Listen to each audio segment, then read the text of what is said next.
최근 주목받은 의료 기술과 신약 소식 짚어드리는 이노메디 시간입니다. 오늘도 박선혜 기자와 함께하겠습니다. 박 기자 어서 오세요. 안녕하세요. 포큐니우스 기자 박선혜입니다. 네, 반갑습니다. 자, 오늘은 어떤 내용 준비해 오셨을까요? 네, 오늘은 암 치료 이후에도 오랜 시간 환자들의 삶을 힘들게 만드는 후유증, 바로 림프 부종에 대해 이야기해보려 합니다. 많은 분들이 단순히 팔이나 다리가 붓는 증상으로만 여기지만 림프 부종은 적극적인 관리가 필요한 만성 질환입니다. 조기에 발견하지 못하면 증상이 악화되고 일상생활에도 큰 영향을 미치기 때문에 최근에는 정확한 진단과 수치 기반의 체계적인 관리가 무엇보다 중요해졌습니다.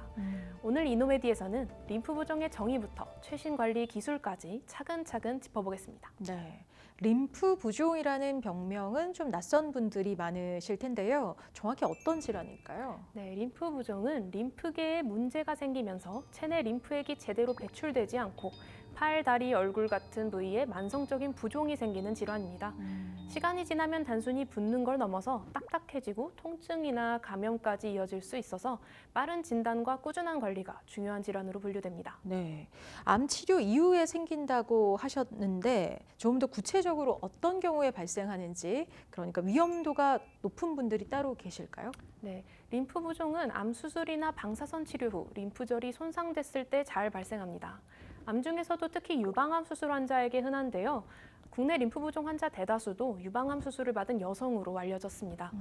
암 수술 후 림프 부종 발병률이 높아지는 것은 수술 시 암세포를 완전히 제거하기 위해 불가피하게 팔 부위의 림프절을 함께 절제하기 때문입니다. 여성 암 생존자 3명 중 1명은 암 회복 기간에 다리가 붓는 하지 림프 부종이 나타난다는 연구 결과도 있습니다. 네. 또한 암 치료 외에 비만, 신부전, 혈전증 등도 림프 부종의 위험 요인으로 작용합니다. 네. 자, 그렇다면 실제로 얼마나 많은 분들이 이 질환을 겪고 있는지 환자 수나 유병률 좀 짚어볼까요? 네, 국내 통계를 보면 림프 부종은 생각보다 흔한 병입니다. 전 세계적으로 약 1억 2천만 명에 달하는데요. 건강보험 심사평가원에 따르면 국내에서도 한 해 3만여 명의 환자가 림프 부종을 진료받고 있으며 매년 그 수가 꾸준히 증가하고 있습니다. 림프 부종 환자 10명 중 7명이 여성이고 50대와 60대가 40% 이상을 차지합니다. 그러니까 증상이 부종이다 보니까 진단이 어렵거나 뒤늦게 발견되는 경우도 많이 있을 것 같은데요. 병원에서는 어떤 방식으로 진단하나요? 네, 림프 부종은 초기에 정확한 진단이 중요한데요. 우선 환자의 병력과 증상에 대한 진찰이 기본입니다. 양쪽 팔이나 다리의 둘레 차이를 측정하는 방식이 자주 활용되고요. 일반적으로 양쪽 팔다리 둘레 차이가 1cm 이상이면 경도 이상의 림프 부종으로 진단됩니다. 또한 림프계의 기능과 흐름 상태를 확인하는 림프 신티그래피 같은 비침습적 검사도 활용되는데 이 검사는 치료 전후 경과나 예후 판단에도 도움이 되는 검사입니다. 추가적으로는 정맥질환, 전신질환, 악성종양 등 다른 원인을 배제하는 과정에서 CT, MRI, 초음파, 림프관 조영술 같은 영상검사가 병행되기도 합니다. 그러니까 결국 중요한 거는 치료와 관리일 텐데요. 근데 치료가 어렵다는 얘기도 있거든요. 림프 부종 완치는 가능한 건가요? 림프 부종은 완치보다는 평생 관리가 중요한 질환입니다. 림프 부종 치료법은 크게 보존적 치료와 수술적 치료로 나뉘는데요. 보존적 치료는 주로 부종을 줄이고 증상을 완화시키는 데 중점을 둡니다. 림프배액 마사지와 압박 스타킹 또는 밴드를 사용한 압박요법, 운동요법 등이 대표적인데요. 이러한 치료법은 림프액의 흐름을 개선하고 부종의 진행을 억제하는 데 도움을 줍니다. 전문 치료사가 시행하는 림프배액 마사지는 림프액의 순환을 촉진하고 부종을 줄이는 데 유용하고 보존적 치료로 효과를 보기 어려운 경우 수술적 치료를 고려할 수 있는데요. 림프관과 정맥을 연결해 림프액이 배출될 수 있도록 돕는 림프정맥 문합술, 지방 및 섬유 조직을 제거하는 흡입술, 림프절 이식술 및 인공 콜라겐 기질 삽입술 등이 포함되고요. 최근에는 고도화된 기술을 활용한 미세수술법이 등장하면서 림프 부종 치료의 성공률이 크게 향상되고 있습니다. 네, 그러니까 말 그대로 단기간에 해결하는 질환이 아니라 지속적인 치료와 관리가 병행되어야 하는 질환이라는 건데요. 자, 그렇다면 치료만큼이나 중요한 게 바로 또 관리겠죠. 일상 속에서 이런 림프 부종은 어떻게 관리해야 할까요? 네, 림프 부종은 하루 이틀 관리해서 해결되는 병이 아니기 때문에 일상적인 자가 관리가 매우 중요합니다. 림프 부종 예방과 관리에 가장 중요한 것은 체중 관리인데요. 림프 부종의 원리가 지방 세포 사이사이 물이 고이는 것이기 때문에 지방 세포가 늘어나면 물이 고일 공간이 늘어나게 되는데요. 실제로 체중 감량만으로 림프 부종이 호전되는 경우가 많습니다. 특히 림프액은 근육의 움직임에 따라 순환되기 때문에 가만히 있지 않고 몸을 지속적으로 움직여주는 것 자체가 관리의 핵심이 됩니다. 네. 그러니까 말씀을 들어보니까 림프 부종은 결국 평소 관리가 핵심이지만 지금 내 상태가 어느 정도인지 정확히 파악하는 것도 중요할 것 같네요. 자, 그런데 이제 기존 진단법은 방사선의 노출 우려나 또 반복 검사에 제한이 있다는 얘기도 있거든요. 그래서 이런 부분을 보완한 영상 기반 진단 기술도 국내에서 개발이 되었다고요. 네, 맞습니다. 림프 부종은 초기에는 단순한 붓기로 시작되지만 조기 진단과 치료가 이루어지지 않으면 삶의 질에 큰 영향을 줄 수 있습니다.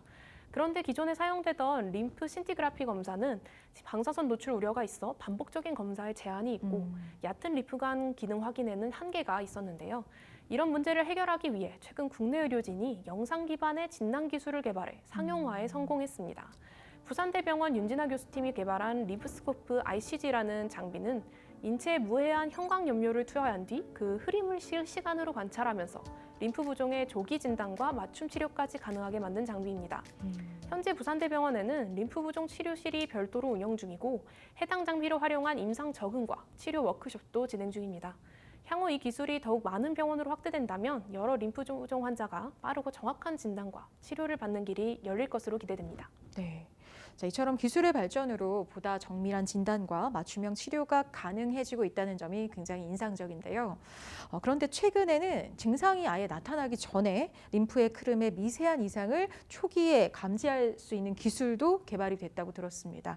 어떤 방식으로 진단이 가능해진 건가요? 네, 림프 부종은 대개 증상이 나타난 후에 병원을 찾게 되는 경우가 많은데요. 네. 지난 2023년에는 증상이 생기기 전에 림프의 흐름의 이상을 조기에 감지할 수 있는 검사법이 국내 연구진에 의해 개발됐습니다. 서울 아산병원 재활의학과 그리고 의공학연구팀이 공동으로 개발한 림프 동력학 검사법은 림프관에 형광조향제를 주입한 뒤 림프관 수축과 림프의 이동 패턴을 광학 장비로 측정해 시각화하는 방식입니다. 심전도처럼 파형을 분석할 수 있어 림프액 순환 장애를 증상이 나타나기 전 단계에 조기 감지할 수 있는 가능성을 보여줬는데요. 이 기술이 향후 임상에 적용된다면 미세한 림프 순환 장애를 선제적으로 파악하고 부종이 진행되기 전 빠르게 치료를 할 수 있을 것으로 기대됩니다. 네, 확실히 이렇게 기술이 발전을 하면서 예전에는 막연하게 좀 부은 것 같다, 뭐 이 정도로 판단하던 림프 부종을 이제는 보다 정밀하게 분석하고 또 조기에 예측까지 가능한 단계로 접어든 것으로 보이는데요. 자, 근데 이런 수치 기반의 진단이 병원에서만 가능한 거 아니야? 라고 생각하시는 분들이 많을 것 같습니다. 근데 최근엔 집에서도 이 림프 부종 상태를 체크할 수 있는 가정용 체성분 측정 기기가 나왔다고 하던데 어떤 걸까요? 네, 의료기기 기업인 인바디에서 개발한 가정용 체수분 측정기기인데요. 림프 부종 환자들이 병원에 가지 않고도 집에서 수분 균형과 근육량을 확인할 수 있도록 설계된 제품으로 전문가용 체수분 측정기에 고사양 스펙을 그대로 적용해 집에서도 정밀한 측정이 가능합니다. 손발에 패드를 부착하면 약 15초 내외로 체수분과 세포의 수분 비율을 측정할 수 있고요. 간단한 앱 연동을 통해 기록을 저장하고 추세를 파악할 수도 있어 자가 관리에 큰 도움이 되는 기기로 평가받고 있습니다. 특히 림프 부종처럼 꾸준히 상태를 체크해야 하는 질환에서 일상생활에서의 수치 모니터링이 가능하다는 점이 큰 장점으로 꼽힙니다. 네, 그리고 이 기기가 단순한 체크를 넘어서 림프 부종을 조기에 진단하고 관리하는 데도 실제로 도움이 될 수 있는지 알아보는 임상시험이 진행이 됐다고요? 네, 그렇습니다. 2023년 대림성모병원 재활의학과 연구팀과 인바디가 손을 잡고 가정용 체수분 측정기 BWA1을 이용해 림프종을 조기에 진단하고 관리할 수 있는지를 검증하는 임상시험에 나섰습니다. 이 기기는 BIA, 즉 생체 전기 임피던스 분석 기술을 활용해 세포의 수분을 정밀하게 측정하는데요. 간질액 증가와 같은 초기 부종 징후를 집에서도 간편하게 감지할 수 있습니다. 특히 환자는 전용 앱을 통해 측정 값을 실시간으로 확인하고 의료진은 그 데이터를 바탕으로 맞춤 리포트를 제공합니다. 이렇게 일상생활 속에서도 관리가 가능해지면 병원 방문 전에 이미 이상 징후를 감지하고 선제 대응할 수 있도록 되는 거죠. 병원 측은 이 임상을 통해 림프 부종 조기 진단의 기준을 새롭게 세우고 환자별 임피던스 변화 역측값과 같은 정량화된 지표도 확보할 계획입니다. 지금까지는 좀 부은 것 같다, 뭐 부기가 좀 덜 빠진 것 같다, 이렇게 감에만 의존해서 관리해 오던 림프 부종이 이제 뭐 체성분 수치를 기반으로 진단하고 관리하는 시대로 넘어가고 있다는 걸 느낄 수가 있었는데요. 자, 그렇다면 이런 기기를 직접 개발하고 현장에서 적용하고 있는 분들은 어떻게 보고 계실지 궁금합니다. BWA 오늘 개발한 인바디의 신현주 파트장님을 직접 만나봤습니다.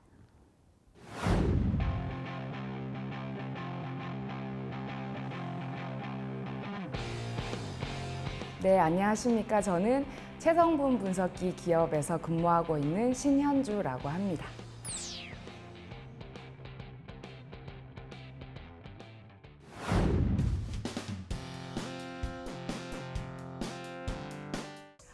기존에 알고 계시는 체성분 분석기와 원리는 이제 동일한데 체수분 지표를 메인으로 제공하다 보니까 수분 밸런스가 깨어져 있는 림프 부종 환자와 같이 이런 질환자분들을 대상으로 해서 부종 관리가 필요한 부위를 이제 관리하고 모니터링 하는데 가장 큰 차이점이 있다고 할 수 있습니다.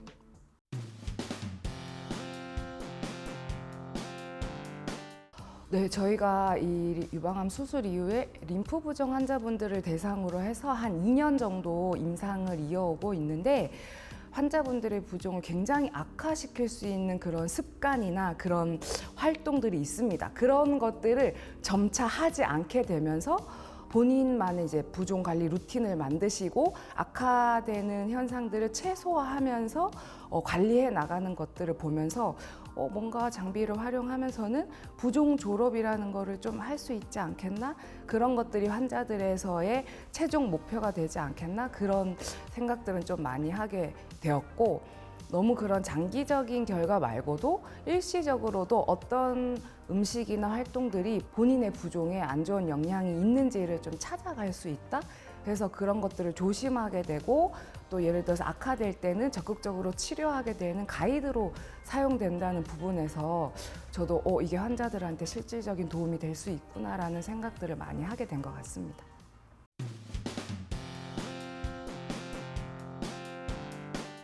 사실은 림프 부종이 상지에만 오는 게 아니라 부인암이라든지 하지에 또 부종이 오는 경우도 있고, 당뇨 환자나 신부전 환자와 같이 하지의 부종 관리를 위해서도 사실은 저희 장비의 활용이 있습니다. 그래서 동일한 기술이지만 어떤 질환자를 대상으로 하느냐에 따라서 이 항목을 어떻게 보여질지, 그리고 더 나아가서는 어떤 솔루션으로 붙여서 이분들의 부종 관리와 치료까지 또 저희가 할 수 있는 역할이 있을지, 그런 부분에서 기술력을 계속 개발하고 있다고 보시면 좋을 것 같습니다.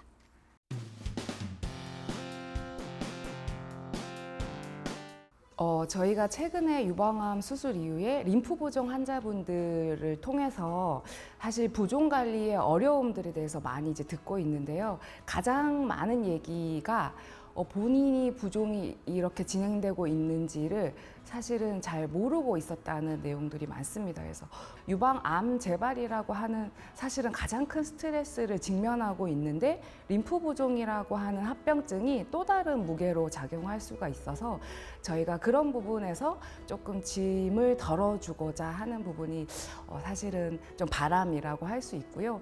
인바디의 어떤 객관적인 데이터나 서비스에 적극적인 도움을 받으셔서 혼자 힘들어하는 환자분들한테 저희가 조금이나마 도움이 될 수 있는 서비스가 되었으면 좋겠다라고 이제 마지막 바람을 이제 전해보겠습니다. 네, 신현주 파트장님 인터뷰 잘 들었습니다. 자, 이렇게 관리가 굉장히 중요한 질환임에도 불구하고 실제로 환자들이 치료나 관리를 꾸준히 이어가기까지는 여러 가지 현실적인 장벽도 존재할 텐데요.